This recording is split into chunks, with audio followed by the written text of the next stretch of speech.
Goldy Roger എങ്ങനെയായിരുന്നോ Goldy Roger അവർക്ക് എങ്ങനെയായിരുന്നോ അതുപോലെ അവർക്ക് ലൂഫിയും തോന്നി. സോ ഇവിടേക്ക് വന്ന സ്ട്രോ ഹാറ്റ്സിന് ഇപ്പൊ 2 മിഷൻ ഉണ്ട്. ലൂഫി ആ കാഴ്ച കണ്ടു. അതുകൊണ്ട് ലൂഫി അവൻ കേൾക്കെ ഹേയ് സാഞ്ചി എന്ന് പറഞ്ഞ് അലറി വിളിക്കുന്നു. അപ്പൊ ലൂഫി പറഞ്ഞത് കേട്ട് ബാക്കിയുള്ളവർ വന്ന് നോക്കുമ്പോ അവൻ സാഞ്ചിയെ കണ്ട സ്ഥലത്ത് ഇപ്പൊ സാഞ്ചിയെ കാണുന്നില്ല. ആദ്യം ലൂഫി കണ്ടത് സാഞ്ചിയെ തന്നെയാണ്. അവന്റെ കൂടെ തന്നെ പുഡിങ്ങും ഉണ്ടായിരുന്നു. പക്ഷെ കുറച്ചു കഴിഞ്ഞ് നോക്കിയപ്പോ അവനെ അവിടെ കാണുന്നില്ല. അതുകൊണ്ട് സാഞ്ചിയെയും പുഡിങ്ങിനെയും കണ്ടുപിടിക്കാൻ വേണ്ടി അവർ വോൾക്കെക് ഐലൻഡിലേക്ക് ഇറങ്ങാൻ തീരുമാനിച്ചു. പക്ഷെ എല്ലാവരും ഒരുമിച്ചല്ല പോകുന്നത്. അവരുടെ മുമ്പത്തെ പ്ലാൻ അനുസരിച്ച് ഇവിടേക്ക് വന്നു കഴിയുമ്പോൾ ഒരു ടീം സാഞ്ചിയെ തേടി പോകണം, മറ്റൊരു ടീം പോണിഗ്ലിഫ് പ്രിന്റ് എടുക്കാൻ വേണ്ടി പോകണം. പോണിഗ്ലിഫ് കണ്ടുപിടിച്ച് അതിന്റെ കോപ്പി എടുക്കാൻ വേണ്ടി പോകാൻ തീരുമാനിച്ചത് പെഡ്രോയാണ്. പക്ഷെ പെഡ്രോ ഒറ്റയ്ക്ക് പോയാൽ ശരിയാവില്ല. അതുകൊണ്ട് പെഡ്രോയുടെ കൂടെ പോണിഗ്ലിഫ് കണ്ടുപിടിക്കാൻ വേണ്ടി ബ്രൂക്കും പോകുന്നുണ്ട്. സോ പോണിഗ്ലിഫ് കണ്ടുപിടിക്കാൻ വേണ്ടി പോകുന്ന ടീം 1000 സണ്ണിലെ സബ്മറൈൻ എടുത്ത് വെള്ളത്തിലൂടെ വോൾക്കെക് ഐലൻഡിലേക്ക് കയറാനുള്ള മറ്റൊരു വഴി പോകുന്നു. അതുപോലെ സാഞ്ചിയെ കണ്ടുപിടിക്കാൻ വേണ്ടി നമ്മുടെ ലൂഫിയും ടീമും അവിടെ തന്നെ കപ്പൽ നിർത്തി വോൾക്കെക് ഐലൻഡിലേക്ക് ചാടി ഇറങ്ങി. അവിടേക്ക് ഇറങ്ങിയ പാടെ ലൂഫി സാഞ്ചിയും പുഡിങ്ങിനെ അലറി വിളിക്കുന്നു. അപ്പൊ പെട്ടെന്ന് നാമി ലൂഫിയുടെ വായ അടച്ചു പിടിച്ചു. എടാ പൊട്ടാ, നീ നിന്റെ വായ അടയ്ക്കുന്നുണ്ടോ? ഇങ്ങനെ വിളിച്ചു കൂവി നടന്ന ശത്രുക്കൾ നമ്മളെ പെട്ടെന്ന് കണ്ടുപിടിക്കും. അവരോട് പുഡിങ് വരാൻ പറഞ്ഞ സ്ഥലത്തേക്ക് അവരെത്തി. പക്ഷെ എന്നിട്ടും പുഡിങ് അവിടേക്ക് വന്നില്ല. അതുകൊണ്ട് എല്ലാവരും അകത്തേക്ക് പോവാതെ പുറത്ത് തന്നെ നിൽക്കുന്ന ഈ ഒരു സമയത്ത് അവർ വീണ്ടും സാഞ്ചിയെ കണ്ടു. ഇപ്രാവശ്യം സ്ട്രോ ഹെഡ്സിലെ എല്ലാവരും സാഞ്ചിയെ കണ്ടു. അപ്പൊ സാഞ്ചി ആവട്ടെ അവൻ പെട്ടെന്ന് ആ അടുത്തുള്ള കാട്ടിലേക്ക് ഓടിപ്പോകുന്നു. സാഞ്ചി എന്തിനാ അവരെ കണ്ടിട്ട് ഓടിപ്പോകുന്നെന്ന് അവർക്ക് മനസ്സിലാവുന്നില്ല. എന്തൊക്കെയായാലും സാഞ്ചിയെ കണ്ടുപിടിക്കാനല്ലേ അവരവിടേക്ക് വന്നേ. അതുകൊണ്ട് ഓടിപ്പോയ സാഞ്ചിയെ കണ്ടുപിടിക്കാൻ വേണ്ടി സാഞ്ചി ഓടിപ്പോയ കാട്ടിലേക്ക് അവരും കയറി. ആ ഐലൻഡ് മുഴുവൻ ജയന്റ് ആയിട്ടുള്ള ഫ്രൂട്ട്സും ക്യാൻഡീസും കേക്കും നിറഞ്ഞതാണ്. അവര് നടന്നു പോകുന്ന മണ്ണ് പോലും കേക്കും വിപ്പിംഗ് ക്രീമുമാണ്. ജ്യൂസ് മാത്രമുള്ള റിവർ, ലോലിപോപ്പ്, അങ്ങനെ എല്ലാം അവർക്ക് ഇഷ്ടപ്പെട്ട ഫുഡ് മാത്രം. അതൊക്കെ കാണുമ്പോൾ ലൂഫിയും ചോപ്പറും ക്യാരറ്റും അവരവിടേക്ക് വന്നത് സാഞ്ചിയെ കണ്ടുപിടിക്കാനാണെന്ന് പോലും മറന്നുപോയി. എന്നിട്ട് അവരാ ക്യാൻഡീസും കേക്കും എല്ലാം എടുത്ത് കഴിക്കുന്നു. അപ്പൊ അത് കണ്ട് ദേഷ്യം വരുന്ന നാമി അവിടെ ഇവിടേക്ക് നമ്മൾ കഷ്ടപ്പെട്ട് എന്തിനാ വന്നേ? സാഞ്ചിയെ കണ്ടുപിടിച്ച് കൂട്ടിക്കൊണ്ടുപോകാനല്ലേ? നിങ്ങൾ എന്താ അതൊക്കെ മറന്നുപോയോ എന്ന് പറഞ്ഞ് നാമി അവരോട് ദേഷ്യപ്പെടുന്നു. തുടർന്ന് അവരെല്ലാവരും സാഞ്ചിയെ അന്വേഷിച്ചുകൊണ്ടിരിക്കുന്ന ഈ ഒരു സമയത്ത് ആ ഫോറസ്റ്റിൽ എന്തൊക്കെയോ വിചിത്രമായിട്ടുള്ള കാര്യങ്ങൾ നടക്കുന്നുണ്ട്. എന്തൊക്കെയോ സൗണ്ടുകൾ കേൾക്കുന്നു. അവർ പോലും അറിയാതെ എന്തൊക്കെയോ അനങ്ങുന്നു. അങ്ങനെ സ്ട്രേഞ്ച് ആയിട്ടുള്ള ഒരുപാട് കാര്യങ്ങൾ. പക്ഷെ നമ്മുടെ സ്ട്രോ ഹാറ്റ്സ് ഇത് പ്രത്യേകിച്ച് കാര്യമായിട്ട് എടുക്കുന്നില്ല. കാരണം അവർക്ക് സാഞ്ചിയെ കണ്ടുപിടിച്ചാൽ മാത്രം മതി. തുടർന്ന് അവരെല്ലാം നോക്കിക്കണ്ട് മുന്നോട്ട് നടക്കുമ്പോൾ അവിടെയുള്ള ഒരു പാലത്തിന്റെ അടുത്ത് വെച്ച് തൊപ്പിയും ഡ്രസ്സും ധരിച്ച ഒരു മുതല അവരെ പെട്ടെന്ന് അറ്റാക്ക് ചെയ്യുന്നു. പക്ഷെ ആ മുതല അവരെ അറ്റാക്ക് ചെയ്തതല്ല, ആ പാലം കേക്കായതുകൊണ്ട് അത് കഴിക്കാൻ വന്നതാണ്. അതിന്റെ മുകളിൽ സ്ട്രോ ഹാറ്റ്സ് ഉള്ള കാര്യം ആ മുതല ശ്രദ്ധിച്ചില്ല. ആ മുതലയെ കാണുന്ന നാമി ഷോക്കായി. ഡ്രസ്സും തൊപ്പിയും ധരിച്ച ഒരു മുതല, അത് കൂടാതെ അത് അവരോട് സംസാരിക്കുന്നുണ്ട്. ഇതൊക്കെ കാണുമ്പോൾ അവർക്കൊന്നും മനസ്സിലാവുന്നില്ല. പക്ഷെ അവിടെ സ്ട്രേഞ്ച് ആയിട്ടുള്ള എന്തൊക്കെയോ നടക്കുന്നുണ്ട്. ഇങ്ങനെ ഇതൊക്കെ കണ്ട് അവർ നിൽക്കുമ്പോൾ പെട്ടെന്ന് അവിടേക്ക് ലൂഫിയെ പോലെ മറ്റൊരുത്തനും വന്നു. ഒരു ഡ്യൂപ്ലിക്കേറ്റ് ലൂഫി. നമ്മുടെ ഒറിജിനൽ ലൂഫി എന്തൊക്കെ ചെയ്യുന്നുണ്ടോ അതൊക്കെ ആ ഡ്യൂപ്ലിക്കേറ്റ് ലൂഫിയും ചെയ്യുന്നുണ്ട്. രണ്ടുപേരും ഒരുപോലെ, രണ്ടുപേർക്കും തമ്മിൽ ഒരു വ്യത്യാസമില്ല. പെട്ടെന്ന് നോക്കുമ്പോൾ ഒറിജിനൽ ലൂഫി ആരാണെന്ന് പോലും കണ്ടുപിടിക്കാൻ കഴിയില്ല. അത്രയും സെയിം ആണ് രണ്ടുപേരും. ഡ്യൂപ്ലിക്കേറ്റ് ലൂഫിയെ കണ്ട് ദേഷ്യം വരുന്ന ഒറിജിനൽ ലൂഫി മറ്റവനെ ചാടി കയറി അറ്റാക്ക് ചെയ്യുന്നു. പക്ഷെ ലൂഫി എങ്ങനെയാണോ അറ്റാക്ക് ചെയ്യുന്നത് അതുപോലെ തന്നെ മറ്റവനും തിരിച്ച് അറ്റാക്ക് ചെയ്യുന്നു. അതും ഒരേ സമയത്ത്. ഒറിജിനൽ ലൂഫി എങ്ങനെയൊക്കെ ആക്ട് ചെയ്യുന്നുണ്ടോ അതുപോലെ തന്നെ ഡ്യൂപ്ലിക്കേറ്റ് ലൂഫിയും ചെയ്യുന്നു. ഒരേ സമയത്ത് തന്നെ ഒരു വ്യത്യാസമില്ലാതെ. ലൂഫിയുടെ മുമ്പിൽ ഒരു കണ്ണാടി കൊണ്ടുവന്ന് വെച്ചാൽ എങ്ങനെയാണോ അതുപോലെ. അവിടെ എന്തൊക്കെയാണ് സംഭവിക്കുന്നത് അവർക്ക് മനസ്സിലാവുന്നില്ല. ഈ ഒരു സമയത്ത് നേരത്തെ ഓടിപ്പോയ സാഞ്ചിയെ അവർ വീണ്ടും കണ്ടു ഒരു മരത്തിന്റെ മുകളിൽ. പക്ഷെ അവർ സാഞ്ചിയെ കാണുമ്പോൾ അവൻ നേരത്തേതുപോലെ പെട്ടെന്ന് തന്നെ അവിടെ നിന്ന് ഓടിപ്പോകുന്നു. അപ്പൊ സാഞ്ചിയെ പിടിക്കാൻ വേണ്ടി നാമിയും ചോപ്പറും ക്യാരറ്റും അവന്റെ പുറകെ പോകുന്നുണ്ട്. ഫേക്ക് ലൂഫിയുടെ മുമ്പിൽ നിൽക്കുന്ന നമ്മുടെ ലൂഫി ആവട്ടെ ഇവന്റെ കാര്യം ഞാൻ നോക്കിക്കോളാം എന്ന് പറഞ്ഞ് ലൂഫി ഫേക്ക് ലൂഫിയുടെ കൂടെ ഫൈറ്റ് ചെയ്യുന്നു. സാഞ്ചിയെ പിടിക്കാൻ വേണ്ടി പുറകെ വരുന്ന നാമിയും ബാക്കിയുള്ളവരും കാടിന്റെ ഒരുപാട് ഉള്ളിലേക്ക് ഓടി വന്നു. അപ്പൊ അവർ ഓടി വരുന്ന വഴിയിൽ ഒരു ജയന്റ് ആയിട്ടുള്ള സംസാരിക്കുന്ന തല അവർ കണ്ടു. അതേ സമയത്ത് തന്നെ ഒരു റാബിറ്റ് അവരെ അറ്റാക്ക് ചെയ്യുന്നുണ്ട്. അതിന്റെ പേരാണ് റാൻഡോൾഫ്, ബിഗ് മോം പൈററ്റ്സിലെ ഒരു മെമ്പർ. ഇപ്പൊ എല്ലാം കൂടെ ഒരുമിച്ച് കാണുമ്പോൾ നമ്മുടെ നാമി ആവട്ടെ ഇല്ല, ഈ സ്ഥലം നമ്മൾ വിചാരിക്കുന്നത് പോലെയല്ല, ഇവിടെ ഡേഞ്ചറസ് ആണ്, വളരെ വളരെ ഡേഞ്ചറസ് ആണ്. അപ്പൊ നമ്മൾ നേരത്തെ കണ്ട സാഞ്ചി അത് ശരിക്കുള്ള സാഞ്ചി ആവാൻ വഴിയില്ല എന്നിങ്ങനെ പറയുന്ന നാമി അവരെയും കൂട്ടി തിരിച്ച് ലൂഫിയുടെ അടുത്തേക്ക് ഓടി വരാൻ ശ്രമിക്കുമ്പോൾ ആ സ്ഥലം പെട്ടെന്ന് എന്തൊക്കെയോ സംഭവിക്കാൻ തുടങ്ങുന്നു. അവളുടെ കയ്യിലുള്ള ലോക്ക് പോസ് ശരിയാവുന്നില്ല. അത് ഒരു സ്ഥലം പോയിന്റ് ചെയ്യാതെ കറങ്ങിക്കൊണ്ടേയിരിക്കുന്നു. അവിടുത്തെ മരങ്ങൾ സംസാരിക്കുന്നു, ചിരിക്കുന്നു, പാട്ട് പാടുന്നു, ഡാൻസ് കളിക്കുന്നു, എന്തൊക്കെയോ സംഭവിക്കുന്നു. ഇതൊക്കെ കണ്ട് പെട്ടെന്ന് തന്നെ അവരവിടെ നിന്ന് ഓടി രക്ഷപ്പെടാൻ വേണ്ടി ശ്രമിക്കുന്നു. ഈ സമയത്ത് നമ്മുടെ ശരിക്കുള്ള സാഞ്ചി എവിടെയാണെന്ന് വെച്ചാൽ അവൻ അവന്റെ അച്ഛന്റെ ജേമ കിങ്ഡത്തിലാണ്. അവിടേക്ക് എത്തിയ സാഞ്ചി ആ കാസലിലൂടെ നടന്നു പോകുമ്പോൾ ഒരു ഭാഗത്ത് വെച്ച് അവൻ അവന്റെ പഴയ കാര്യങ്ങൾ ഓർക്കുന്നു. അവന്റെ മറ്റുള്ള 3 ബ്രദേഴ്സും ചേർന്ന് ഒരു ദയയും കൂടാതെ അവനെ ആ സ്ഥലത്ത് വെച്ച് അടിക്കുന്നത്. ആ കാര്യങ്ങൾ ഓർത്തു നിൽക്കുന്ന സാഞ്ചിയുടെ അടുത്തേക്ക് അവന്റെ അനിയൻ യോഞ്ചി വന്നു. എന്താ സാഞ്ചി, ഈ സ്ഥലം നിനക്ക് ഓർമ്മയുണ്ടോ? വീക്കായ നിന്നെ പണ്ട് ഞങ്ങൾ ഇവിടെ വെച്ചല്ലേ അടിച്ചു കൂട്ടിയത്. നീ എന്താ അതൊക്കെ ഓർത്തെടുക്കുകയാണോ? പക്ഷെ നീ ഇപ്പൊ പണ്ടത്തതുപോലെയാണെന്ന് എനിക്ക് തോന്നുന്നില്ല. കാരണം നീ ഇപ്പൊ ഒരു പൈററ്റ് അല്ലേ.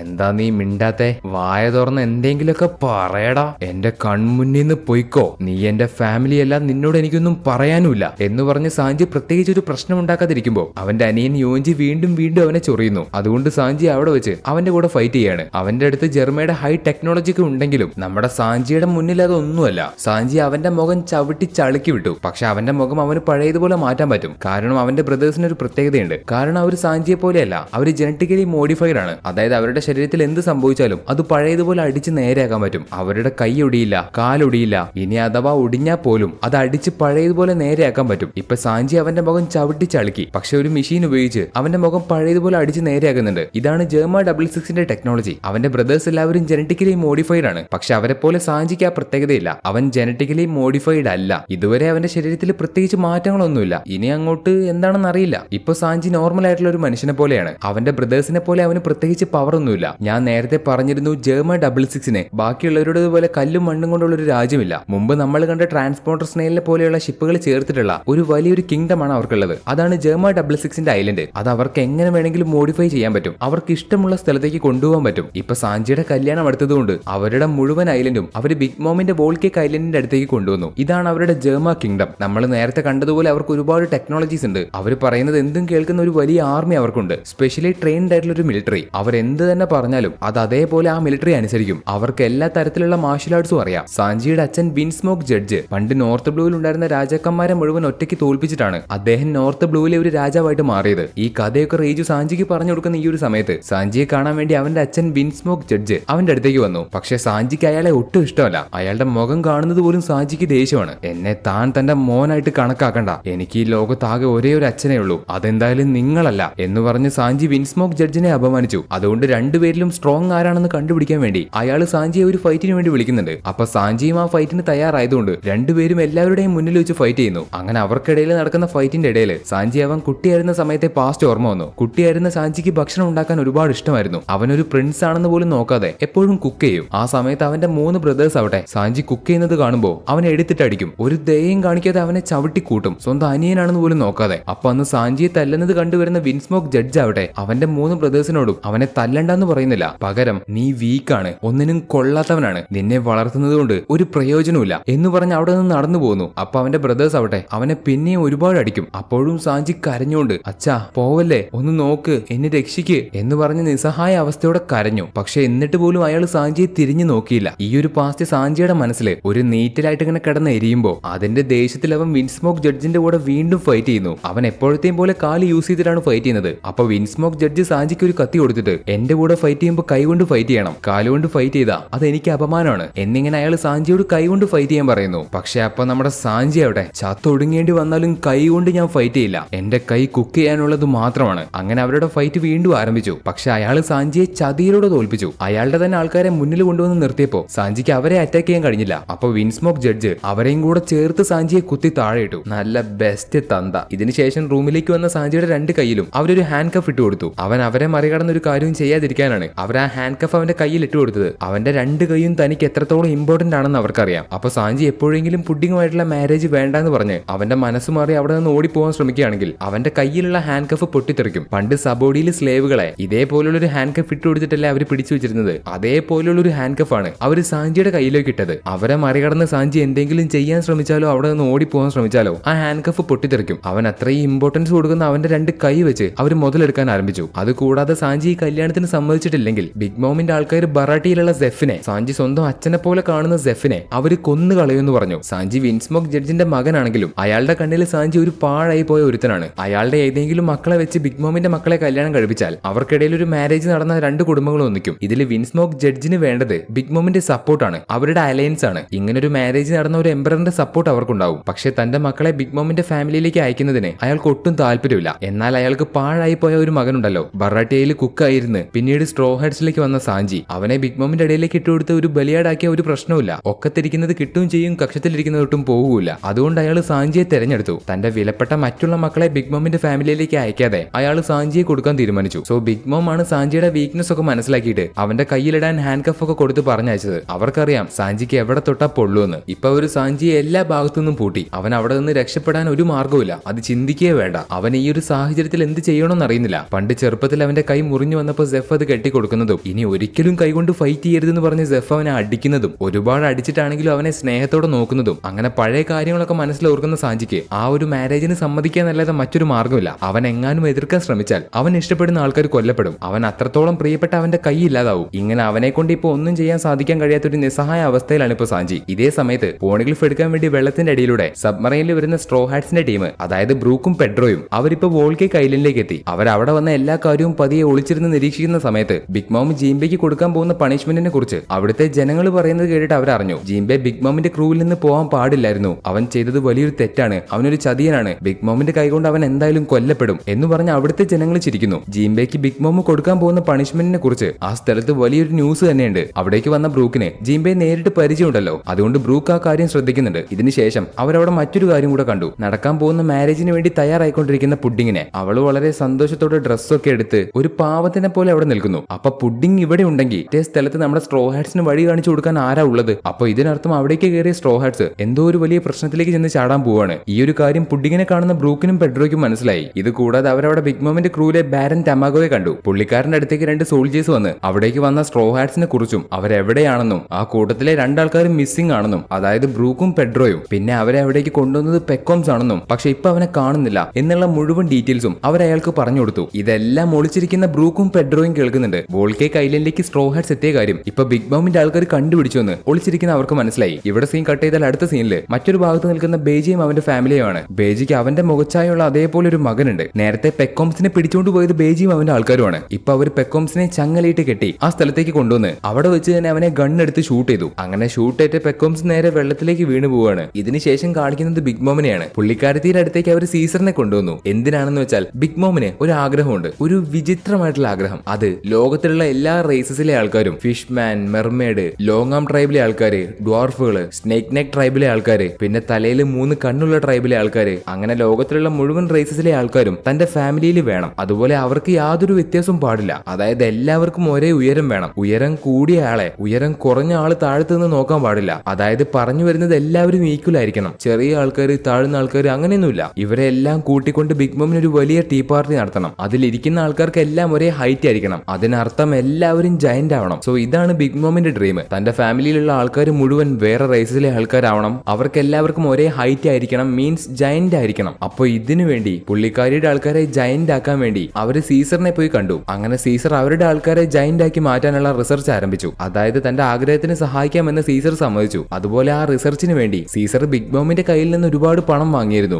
എല്ലാം ആ റിസർച്ചിന് വേണ്ടി എന്നാണ് ബിഗ് മോം വിചാരിച്ചത്. പക്ഷേ സീസർ ആ പണം മുഴുവൻ ദൂർത്തടിച്ചു. അന്ന് അവനെ സഹായിക്കാൻ ഡോഫ്ലമിംഗോ ഉണ്ടായിരുന്നു. അതുകൊണ്ട് അവന് ബിഗ് മോമിനെ വലിയ പേടിയില്ലായിരുന്നു. പക്ഷേ വൈകാതെ ഡോഫ്ലമിംഗോയും വീണു. ഇപ്പൊ ബിഗ് മോം സീസറിനോട് ആൾക്കാരെ ജയന്റ് ആക്കാനുള്ള റിസർച്ച് ഒക്കെ എവിടം വരെ ആയെന്ന് ചോദിക്കുമ്പോൾ സീസർ എടുത്തടിച്ച് പറയുന്നത് അവിടെ, ഞാൻ കഷ്ടപ്പെട്ട് ആ മരുന്ന് കണ്ടുപിടിച്ചു. ആൾക്കാരെ ജയന്റ് ആക്കി മാറ്റാനുള്ള എല്ലാ വഴിയും എന്റെ അടുത്ത് ഉണ്ടായിരുന്നു. പക്ഷെ പെട്ടെന്നൊരു രാത്രി ആ സ്ട്രോ ഹാറ്റ്സും ലോയും ചേർന്ന് എല്ലാം നശിപ്പിച്ചു. അങ്ങനെ ഞാൻ ചെയ്ത റിസർച്ച് എല്ലാം ഇല്ലാതായി. ഇനിയിപ്പോ അതേ റിസർച്ച് തന്നെ തുടങ്ങണമെങ്കിൽ എനിക്ക് ആ ഐലൻഡിൽ ഉണ്ടായിരുന്ന അതുപോലത്തെ ഒരു ലാബ് വേണം. പക്ഷെ അതാണെങ്കിലോ വേൾഡ് ഗവൺമെന്റിന്റേതായിരുന്നില്ലേ, ഡോക്ടർ വെഗാപങ്കിന്റേതായിരുന്നില്ലേ.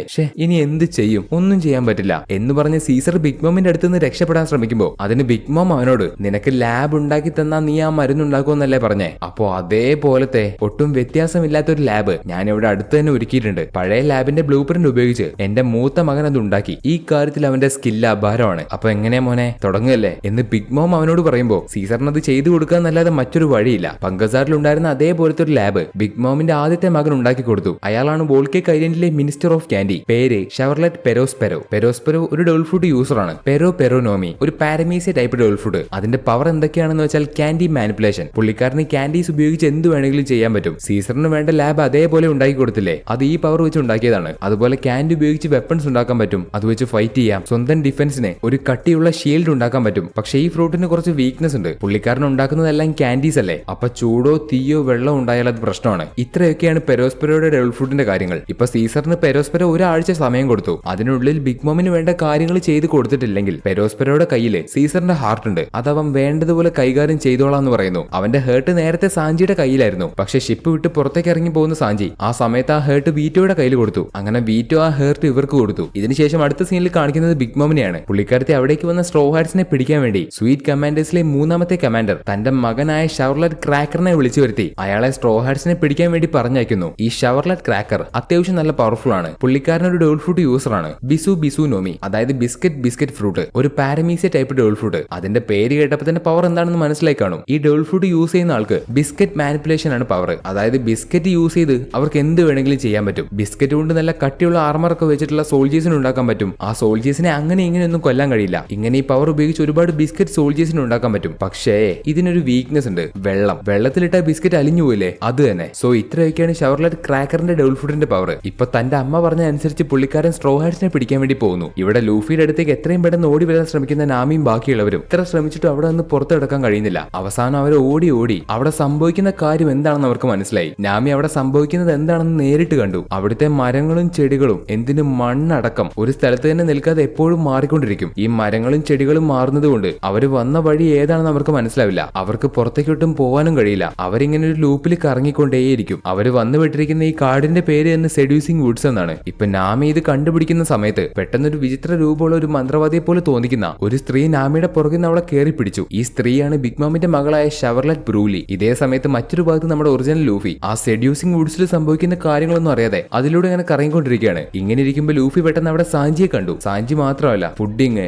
നാമി, ക്യാരറ്റ്, ചോപ്പർ, അവരെ എല്ലാവരെയും കണ്ടു. പക്ഷെ ലൂഫിയെ കാണുമ്പോൾ അവരെല്ലാവരും തിരിഞ്ഞോടി പോകുന്നു. അതുകൊണ്ട് ലൂഫി അവന്റെ കയ്യിൽ കിട്ടിയ എല്ലാവരെയും കെട്ടിവെച്ചു. പക്ഷെ എന്നിട്ടും ഒരുപാട് ആൾക്കാരെ ലൂഫി കണ്ടു. ഒരുപാട് സാഞ്ചിമാര്, അങ്ങനെ ഒരുപാട് ആൾക്കാര്. അതിൽ ശരിക്കുള്ള ആൾക്കാർ ഏതൊക്കെയാണെന്ന് അറിയില്ലല്ലോ. അതുകൊണ്ട് ലൂഫി കണ്ണി കാണുന്ന എല്ലാവരെയും പിടിച്ച് കെട്ടിവെച്ചു. അവസാനം ഒരു നാമിയെ പിടിച്ച് കെട്ടിവെക്കുമ്പോൾ അവളുടെ കയ്യിൽ നിന്ന് ലൂഫിക്ക് തലയ്ക്കൊരു അടി കിട്ടി. അതിനർത്ഥം അത് ശരിക്കുള്ള നാമിയാണ്. നേരത്തെ രക്ഷപ്പെടാൻ ശ്രമിക്കുന്ന അവളെ ബിഗ് മാമിന്റെ മകള് പിടിച്ചതിന് ശേഷം എന്താണ് സംഭവിച്ചെന്ന് നാമി ലൂഫിക്ക് പറഞ്ഞു കൊടുക്കുന്നു. അവളെ പിടിച്ചു വെച്ച ബ്രൂലിയെ അവരെ അറ്റാക്ക് ചെയ്ത് രക്ഷപ്പെടാൻ ശ്രമിക്കുന്നുണ്ട്. പക്ഷെ ബ്രൂലി അവളുടെ പവർ ഉപയോഗിച്ച് ഒരു മിറർ ഉണ്ടാക്കി. ആ മിററിലേക്ക് അവർ അറ്റാക്ക് ചെയ്യുമ്പോൾ ആ അറ്റാക്ക് എല്ലാം അവർക്ക് തിരിച്ചു കൊണ്ടു. ബ്രൂലി ഇപ്പൊ ഈ ചെയ്ത കാര്യമാണ് നേരത്തെ ലൂഫിയും ചെയ്തത്. ബ്രൂലിയുടെ ആ പവർ കാരണം അവർക്ക് അവളെ അറ്റാക്ക് ചെയ്യാൻ കഴിഞ്ഞില്ല. അതുപോലെ ബ്രൂലി പെട്ടെന്ന് ക്യാരറ്റിനെ അവളുടെ മിററിലേക്ക് വലിച്ചെടുത്തു. അതുകൊണ്ട് ചോപ്പറും നാമി അവിടെ നിന്ന് രക്ഷപ്പെടാൻ ശ്രമിക്കുമ്പോൾ ബ്രൂലിയും ആ കാട്ടിലുള്ള മുഴുവൻ മരങ്ങളും അവരെ അറ്റാക്ക് ചെയ്യുന്നു. അപ്പൊ നമ്മുടെ ചോപ്പർ നാമിയോട് അവിടെ നിന്ന് ഓടി രക്ഷപ്പെടാൻ പറഞ്ഞിട്ട് അവൻ എല്ലാത്തിനെയും ഒറ്റയ്ക്ക് നേരിട്ടു. പിന്നീട് ചോപ്പറിന് എന്ത് സംഭവിച്ചു എന്നറിയില്ല. അതുപോലെ അവിടെ നിന്ന് ഓടി രക്ഷപ്പെടുന്ന നാമി നമ്മുടെ ലൂഫിയുടെ അടുത്തേക്ക് എത്തി. ഈ ഒരു സമയത്താണ് അവർ രണ്ടുപേരും അവിടെയുള്ള ഒരു മനുഷ്യനെ ശ്രദ്ധിക്കുന്നത്. അവർ നേരത്തെ ഓടിപ്പോയപ്പോ കണ്ട ആ ജയന്റ് ആയിട്ടുള്ള തല, അയാളുടെ തല മാത്രമേ പുറത്തേക്ക് കാണുന്നുള്ളൂ. ബാക്കിയുള്ള ശരീരത്തിന്റെ ഭാഗം മണ്ണിന്റെ അടിയിലാണ്. അയാളോട് നാമിയും ലൂഫിയും കാര്യങ്ങൾ സംസാരിക്കുമ്പോൾ അയാൾ പ്രത്യേകിച്ചൊന്നും വിട്ടു പറയുന്നില്ല. അതുപോലെ ആപ്പിൾ ജ്യൂസ് കിട്ടിയാലേ അയാൾ എന്തെങ്കിലും പറയുള്ളൂ എന്ന് പറയുന്നു. അപ്പൊ അവർ അയാൾക്ക് ആപ്പിൾ ജ്യൂസ് കൊടുക്കാമെന്ന് പറയുമ്പോൾ അയാൾ അവിടെ സംഭവിക്കുന്ന എല്ലാ കാര്യവും അവർക്ക് പറഞ്ഞു കൊടുക്കുന്നു. ആ ഫോറസ്റ്റിന്റെ പേരാണ് സെഡ്യൂസിംഗ് വുഡ്സ്. അവിടെയുള്ള എല്ലാ സാധനങ്ങൾക്കും ജീവനുണ്ട്. അതിനെല്ലാം ജീവൻ കൊടുത്തതാവട്ടെ ബിഗ് മോം ആണ്. ഞാൻ പറഞ്ഞല്ലേ, ബിഗ് മോമിന് സോൾ മാനിപ്പുലേഷൻ ആണ് പവർ.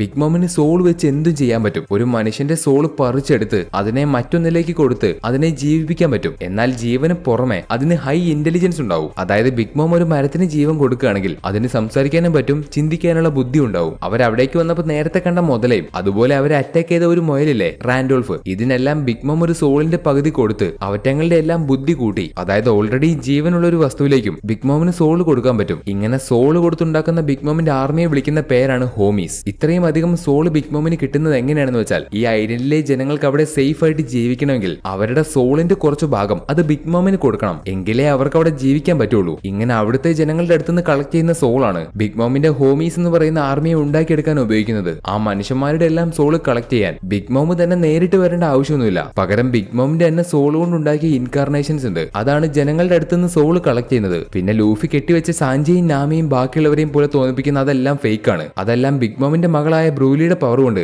അവരെ തെറ്റിദ്ധരിപ്പിക്കാൻ വേണ്ടി ഉണ്ടാക്കിയതാണ്. ഇത് കൂടാതെ അയാൾ ഞെട്ടിക്കുന്ന മറ്റൊരു കാര്യം കൂടെ പറയുന്നുണ്ട്. എന്താണെന്ന് വെച്ചാൽ അയാൾ ഒരുപാട് വർഷങ്ങൾക്ക് മുമ്പ് ബിഗ് മോമിന്റെ ക്രൂവിലെ ഒരു മെമ്പർ ആയിരുന്നു. പോരാത്തതിന് അയാൾ ബിഗ് മോമിന്റെ സ്വന്തം ഭർത്താവായിരുന്നു. ഇത് കേട്ട് ലൂഫിയും നാമിയും ഷോക്കായി നിൽക്കുന്ന ഈ ഒരു സമയത്ത് അവരെ പിടിക്കാൻ വേണ്ടി പെരേതള്ള പറഞ്ഞയച്ച സ്വീറ്റ് ജനറൽ ക്രാക്കർ അവിടേക്ക് വരുന്നു. അയാളെ കണ്ട് അവിടെയുള്ള ബിഗ് മോമിന്റെ ഹോമീസ് പേടിച്ച് അവരുടെ ജീവൻ നഷ്ടപ്പെടുന്നു. അത്രയും മെനൻസിംഗ് ആയിട്ടുള്ള ഒരു ഓറ ക്രാക്കറിന്റെ അകത്തുനിന്ന് പുറത്തേക്ക് വരുന്നതുകൊണ്ടാണ് അവറ്റങ്ങളുടെ എല്ലാം സോള് നഷ്ടപ്പെടുന്നത്. ഇപ്പൊ അവിടേക്ക് വന്ന ക്രാക്കർ ആദ്യം തന്നെ സ്ട്രോ ഹാറ്റ്സിന് കാര്യങ്ങൾ പറഞ്ഞു കൊടുക്കുന്ന ആ ജയന്റിന്റെ തല പിടിച്ച് പുറത്തേക്ക് വലിച്ചെടുക്കുന്നു. മണ്ണിന്റെ അകത്തുനിന്ന് പുറത്തേക്ക് വന്ന ഇയാളുടെ പേരാണ് പോണ്ട്. ഇയാൾ പണ്ട് പെരേതളയുടെ ഒരു ഭർത്താവായിരുന്നു. ഇയാളുടെ തല കാണുമ്പോൾ ഒരു ജയന്റ് ആണെന്ന് തോന്നുന്നുണ്ടെങ്കിലും അയാൾ മണ്ണിന്റെ അടിയിൽ നിന്ന് പുറത്തേക്ക് വരുമ്പോൾ കാണാം ഒരു ജയന്റ് ഒന്നുമല്ല, ആളൊരു കുള്ളനാണ്. അയാളുടെ തല കണ്ടപ്പോൾ നമ്മുടെ സ്ട്രോ ഹാറ്റ്സ് വിചാരിച്ചു പുള്ളിക്കാരൻ ഒരു ജയന്റ് ആണെന്ന്. പക്ഷെ തല മാത്രമേ അത്ര വലുപ്പമുള്ളൂ. കഴുത്തിന്റെ താഴേക്ക് പുള്ളിക്കാരൻ കുള്ളനാണ്. ഇപ്പൊ തന്നെ പുറത്തേക്ക് വലിച്ചെടുത്ത ക്രാക്കറിനോട് അയാള്, മോനെ എനിക്ക് എന്റെ മക്കളെ ഒന്ന് അവസാനമായിട്ട് കണ്ടാ കൊള്ളാവുന്നുണ്ട്. എനിക്ക് എന്റെ ഷിഫോണിനെ ഒന്ന് കാണണം. അവളുടെ കല്യാണം കഴിഞ്ഞു എന്ന് ഞാൻ അറിഞ്ഞു. അതുകൊണ്ട് ദയവ് ചെയ്ത് അവസാനമായിട്ട് എന്നെ അവളെ ഒന്ന് കാണാൻ സമ്മതിക്കേ. പിന്നെ എന്റെ മകൾ ലോലയെ കുറിച്ച് ഞാൻ മറ്റൊരു കാര്യം കേട്ടു. അവൾ ഇവിടെ നിന്ന് ഓടിപ്പോയെന്ന്. നിനക്കൊട്ടും അറിയില്ല. ഞാൻ എന്റെ മക്കളെ കുറിച്ച് ആലോചിച്ച് എത്രമാത്രം ആശങ്കയുണ്ടെന്ന്. അതുകൊണ്ട് അവസാനമായിട്ട് എന്നെ അവരെ ഒന്ന് കാണാൻ സമ്മതിക്കേ. എനിക്ക് അവരെ കാണണമെന്നുള്ള കാര്യം നീ ലില്ലിനോട് പറയേ. ഇപ്പൊ അയാൾ ഇങ്ങനെ പറയുന്നത് കേൾക്കുന്ന നമ്മുടെ നാമിക്ക് പെട്ടെന്ന് എന്തോ ഓർമ്മ വന്നു. ലോല അവള് നിങ്ങളുടെ മോളാണോ എന്ന് പറയുന്ന നാമിക്ക് നേരത്തെ പുഡിംഗ് അവർക്ക് പറഞ്ഞു കൊടുത്ത കാര്യം ഓർമ്മ വന്നു. അത് അവളുടെ ഒരു ചേച്ചി കല്യാണം വേണ്ടെന്ന് പറഞ്ഞ് അവിടെ നിന്ന് ഓടിപ്പോയ കാര്യം. അവൾ ആ പറഞ്ഞ അവളുടെ ചേച്ചിയാണ് കൂടിയാണ് ലോല. ഇതേ ലോലയെ തന്നെയാണ് പണ്ട് നാമി ത്രില്ലർ പാർക്കിൽ വെച്ച് പരിചയപ്പെട്ടത്. അന്ന് ലോല നാമിക്ക് അവളുടെ അമ്മയുടെ വീവർ കാർഡ് ആണെന്ന് പറഞ്ഞ് ഒരു വീവർ കാർഡ് അവൾക്ക് കൊടുത്തിരുന്നു. അവളുടെ അമ്മ ന്യൂ വേൾഡിലെ വലിയൊരു പൈററ്റ് ആണ്, നിങ്ങൾ ന്യൂ വേൾഡിലേക്ക് എത്തുമ്പോൾ ആ കാർഡ് എന്തായാലും നിങ്ങൾക്ക് ഉപകാരപ്പെടും എന്ന് പറഞ്ഞിട്ടാണ് ലോല ആ വീവർ കാർഡ് നാമിക്ക് കൊടുക്കുന്നത്. അന്ന് ലോല പറഞ്ഞ അവളുടെ അമ്മയാണ് ബിഗ് മോം. ആ ബിഗ് മോമിന്റെ വീവർ കാർഡാണ് അവള് നാമിക്ക് കൊടുത്തത്. ഇപ്പൊ നാമിക്ക് ഈ കാര്യങ്ങളെല്ലാം മനസ്സിലായി. ആ സമയത്ത് ബിഗ് മോം പൈററ്റ്സിലെ റാൻഡോൾഫ് പെട്ടെന്ന് ലൂഫിയെയും നാമിയെയും അറ്റാക്ക് ചെയ്യാൻ അവരുടെ അടുത്ത് എത്താനായപ്പോഴേക്കും അവരുടെ അടുത്ത് നിൽക്കുന്ന ക്രാക്കർ ദേഷ്യപ്പെട്ട് ഇതെന്റെ ഫൈറ്റ് ആണ്, മര്യാദയ്ക്ക് മാറി നിൽക്ക് എന്ന് പറഞ്ഞ് ദേഷ്യപ്പെടുമ്പോൾ റാൻഡോൾഫ് അവിടെ നിന്ന് പേടിച്ചു മാറി. ക്രാക്കറിന്റെ ഈ ഒരു പവർ കാണുന്ന ലൂഫിക്ക് അവൻ ചില്ലറക്കാരനല്ല എന്ന് മനസ്സിലാവുന്നുണ്ട്. ഇപ്പൊ അവിടേക്ക് ക്രാക്കർ വന്ന ഈ ഒരു സമയത്ത് അവന്റെ പുറകെ തന്നെ ബ്രൂലിയും വരുന്നു. അതും ഒരു മോൺസ്റ്ററിനെ പോലുള്ള ഒരു മരത്തിന്റെ പുറത്ത് കയറിയിട്ടാണ് വരുന്നത്. ആ വലിയ മരത്തിന്റെ പേരാണ് കിങ് ബാം. അവിടെയുള്ള ചെറിയ ചെറിയ ഹോമീസ് എന്ന് പറയുന്ന മരങ്ങളുടെയൊക്കെ ഒരു കിങ് ആണ് ഈ കിങ് ബാം. അതിന്റെ പുറത്ത് കയറി അവിടേക്ക് വന്ന ബ്രൂലിയുടെ കയ്യിൽ ഒരു മിറർ ഉണ്ട്. ആ മിററിന്റെ അകത്തുണ്ട് നമ്മുടെ ചോപ്പറും ക്യാരറ്റും. ഉടനെ ബ്രൂലി എന്ത് ചെയ്യുമെന്ന് വെച്ചാൽ അവളുടെ കയ്യിലുള്ള മിറർ ലൂഫിയുടെയും നാമിയുടെയും മുമ്പിൽ വെച്ച് താഴേക്ക് ഇട്ട് പൊട്ടിക്കുന്നു. അത് കണ്ട് ലൂഫിയുടെ കൺട്രോൾ പോകുന്നതിന് മുമ്പ് തന്നെ ആ പൊട്ടിച്ചെതറി കിടക്കുന്ന കണ്ണാടിക്കകത്ത് നിന്ന് ചോപ്പറും ക്യാരറ്റും സംസാരിക്കുന്നു. കാരണം ആ കണ്ണാടിക്ക് എന്ത് സംഭവിച്ചാലും ഒരു കുഴപ്പമില്ല, കാരണം അവരുള്ളത് ഒരു മിറർ വേൾഡിലാണ്. ബ്രൂലിയുടെ പവർ വെച്ച് അവൾ അവരെ ആ സ്ഥലത്ത് ട്രാപ്പ് ചെയ്തു. പക്ഷെ താഴേക്ക് വീണ ആ മിറർ പൊട്ടിയപ്പോഴും അവർക്ക് വലിയ കുഴപ്പമൊന്നുമില്ല. അപ്പൊ അവിടെ നിൽക്കുന്ന ക്രാക്കർ പെട്ടെന്ന് പോണ്ടിനെ കൊല്ലാൻ പോകുന്നു. കാരണം അയാൾ അവിടെ നടക്കുന്ന എല്ലാ കാര്യവും സ്ട്രോ ഹാറ്റ്സിന് പറഞ്ഞു കൊടുത്തു. ബിഗ് മോമിന്റെ എതിരാളികളായിട്ടുള്ള സ്ട്രോ ഹാറ്റ്സിന് എല്ലാ കാര്യവും അയാൾ പറഞ്ഞു കൊടുത്തു. അതുകൊണ്ട് അയാളെ ക്രാക്കർ കത്തികൊണ്ട് വെട്ടി കൊല്ലാൻ തുടങ്ങുമ്പോൾ പെട്ടെന്ന് നമ്മുടെ ലൂഫി ക്രാക്കറിന്റെ കയ്യിലിട്ട് ചവിട്ടി അവനെ തടഞ്ഞു. അങ്ങനെ പോണ്ടിനെ രക്ഷിച്ചു. പക്ഷെ അവിടെ വെച്ച് ലൂഫിക്കും ക്രാക്കറിനും ഇടയിൽ ഒരു ഫൈറ്റ് ആരംഭിക്കുന്നു. അപ്പൊ ലൂഫി നാമിയോടും പോണ്ടിനോടും എത്രയും പെട്ടെന്ന് അവിടെ നിന്ന് ഓടി രക്ഷപ്പെടാൻ പറയുന്നുണ്ട്. അതനുസരിച്ച് നാമിയും പോണ്ടും എത്രയും പെട്ടെന്ന് അവിടെ നിന്ന് ഓടി രക്ഷപ്പെടാൻ ശ്രമിക്കുമ്പോൾ അവളുടെ പുറകെ തന്നെ ബ്രൂലിയും അവള് പറയുന്നത് അനുസരിക്കുന്ന ആ കിങ് ബാമും ഒരുപാട് ചുറ്റുമുള്ള ഹോമീസും അവരെ പിടിക്കാൻ വേണ്ടി പോകുന്നു. എന്നാൽ അപ്പോൾ ഓടിക്കൊണ്ടിരിക്കുന്ന നാമിക്ക് എന്തോ പെട്ടെന്ന് തോന്നിയിട്ട് അവളുടെ കയ്യിലുണ്ടായിരുന്ന ബിഗ് മോമിന്റെ വീവർ കാർഡ് പുറത്തേക്ക് എടുത്തു. അപ്പൊ ആ ഒരു വീവർ കാർഡിന്റെ പ്രസൻസ് കണ്ട് ചുറ്റുമുള്ള ഹോമീസും ആ കിങ് ബാമും പേടിച്ച് വിറയ്ക്കുന്നു. അവറ്റങ്ങളൊന്നും ബ്രൂലി പറയുന്നത് കേട്ട് നാമിയെ അറ്റാക്ക് ചെയ്യുന്നില്ല. അതിന് കാരണം എന്താന്ന് വെച്ചാൽ ബിഗ് മോമിന്റെ വീവർ കാർഡ് എന്ന് പറയുന്നത് അത് ബിഗ് മോമിന്റെ തന്നെ ഒരു സോൾ ആണ്. സോ ബിഗ് മോമിന്റെ സോൾ ഉപയോഗിച്ചുണ്ടാക്കിയ ആ ഹോമീസ് ഒന്നും ബിഗ് മോമിന്റെ തന്നെ വീവർ കാർഡ് മറികടന്ന് ഒന്നും ചെയ്യില്ല. അവറ്റങ്ങൾക്കൊന്നും ചെയ്യാൻ കഴിയില്ല. ഇതുകൊണ്ടാണ് നാമി വീവർ കാർഡ് പുറത്തേക്ക് എടുത്തപ്പോ അവറ്റങ്ങളെല്ലാം പേടിച്ച് വരണ്ടു പോയത്. അപ്പൊ ബ്രൂലി അവളുടെ ചേട്ടനെ കുറിച്ച് നാമിയോട് വലിയ കാര്യത്തിൽ സംസാരിക്കുന്നുണ്ട്. അതായത് ക്രാക്കറിന്റെ ശക്തി എത്രത്തോളം ഉണ്ടെന്ന് പറഞ്ഞു കൊടുക്കുന്നുണ്ട്. ഇതിനു മുമ്പ് ബിഗ് മോമിന്റെ ഐലൻഡിലേക്ക് വേസ്റ്റ് ജനറേഷനിലെ ക്യാപ്റ്റൻ കിഡ്, ക്രാഷ്മാൻ ആപ്പു, മാഡ്മോങ് ഗുറൂഷ്, ബേജി ഇങ്ങനെ ഇവരെല്ലാവരും ഈ ഐലൻഡിലേക്ക് കയറാൻ ശ്രമിച്ചിട്ടുണ്ടായിരുന്നു. എന്തിന്? ബിഗ് മോമിനെ തോൽപ്പിക്കാൻ വേണ്ടി. പക്ഷേ ബിഗ് മോമിനെതിരെ നിൽക്കുന്നത് പ്രശ്നമാണെന്ന് മനസ്സിലാക്കുന്ന ബേജി ആവട്ടെ ബിഗ് മോമിന്റെ കൂടെ ചേർന്നു. അതുപോലെ ബാക്കിയുള്ളവർ ബിഗ് മോമിനെ പോലും കാണാതെ അവിടെ നിന്ന് രക്ഷപ്പെട്ടു. എന്നാൽ ആ കൂട്ടത്തിലെ മാഡ്മോങ് ഗുറൂഷ് എന്ന് പറയുന്ന ഒരുത്തൻ എന്തു വന്നാലും കുഴപ്പമില്ല, ബിഗ് മോമിനെ കണ്ടിട്ടേ പോകുന്നുള്ളൂ, അവരുടെ കൂടെ ഫൈറ്റ് ചെയ്തിട്ടേ നിൽക്കുള്ളൂ എന്ന് പറഞ്ഞ് അവസാനം വരെ ഫൈറ്റ് ചെയ്തു. എന്നാൽ അവനെ തോൽപ്പിച്ച് അവിടെ നിന്ന് അടിച്ച് പുറത്താക്കിയത് അവളുടെ ചേട്ടൻ ക്രാക്കറാണ്. ഈ കാര്യങ്ങളൊക്കെ ബ്രൂലി നാമിക്ക് പറഞ്ഞു കൊടുത്തതിന് ശേഷം അവൾ അവളുടെ പവർ ഉപയോഗിച്ച് നാമിയെ അറ്റാക്ക് ചെയ്യുന്നു. അവസാനം നാമിക്ക് രക്ഷപ്പെടാൻ കഴിയാത്തൊരു അവസ്ഥ വരുമ്പോൾ അവിടെ ഉണ്ടായിരുന്ന പോണ്ട് പെട്ടെന്ന് ഇടയ്ക്ക് കയറി നാമിയെ രക്ഷപ്പെടുത്തി. എന്നിട്ട് ഉടനെ തന്നെ നാമി അവളുടെ തണ്ടർ അറ്റാക്ക് യൂസ് ചെയ്ത് ബ്രൂലിയെ അറ്റാക്ക് ചെയ്തു. ആ അറ്റാക്ക് കൊള്ളുന്ന ബ്രൂലി ആവട്ടെ അവളുടെ മിറർ വേൾഡിലേക്ക് താഴ്ന്നുപോയി. ഇപ്പൊ നമ്മുടെ നാമിയുടെ കയ്യിൽ ബിഗ് മോമിന്റെ വീവർ കാർഡ് ഉണ്ട്. അത് ഉപയോഗിച്ച് അവൾക്ക് ഹോമീസിനെ കൺട്രോൾ ചെയ്യാൻ പറ്റും. അത് ഉപയോഗിച്ച് അവൾക്ക് അവരെ അവൾ പറയുന്നത് അനുസരിപ്പിക്കാൻ പറ്റും. ആ വീവർ കാർഡ് നാമി കയ്യിൽ പിടിച്ച് എന്തൊക്കെയോ പ്ലാൻ ചെയ്യുന്നുണ്ട്. ഇതേ സമയത്ത് ക്രാക്കറിന്റെ കൂടെ ഫൈറ്റ് ആരംഭിച്ച ലൂഫിക്ക് അവന്റെ കൂടെ എത്ര ഫൈറ്റ് ചെയ്തിട്ടും പിടിച്ചു നിൽക്കാൻ കഴിയുന്നില്ല. പോരാത്തതിന് ക്രാക്കർ അവന്റെ പവർ ഉപയോഗിച്ച് ഒരുപാട് പുതിയ പുതിയ കൈയും കാലും ഉണ്ടാക്കി ലൂഫിയുടെ കൂടെ ഫൈറ്റ് ചെയ്യുന്നു. ലൂഫി എന്ത് തന്നെ ചെയ്തിട്ടും അവന്റെ കൂടെ പിടിച്ചു നിൽക്കാൻ കഴിയുന്നില്ല. ക്രാക്കർ ലൂഫിയെ ഒരേ അടിക്ക് അടിച്ച് താഴെയിട്ടു. പക്ഷെ നിലത്തേക്ക് വീണ ലൂഫി പിന്നെയും എഴുന്നേറ്റ് വന്ന് ക്രാക്കറിനെതിരെ ഒരു മാതിരി അടിച്ചടിച്ച് അവൻ ക്രാക്കറിനെ തോൽപ്പിക്കാൻ ശ്രമിക്കുന്നു.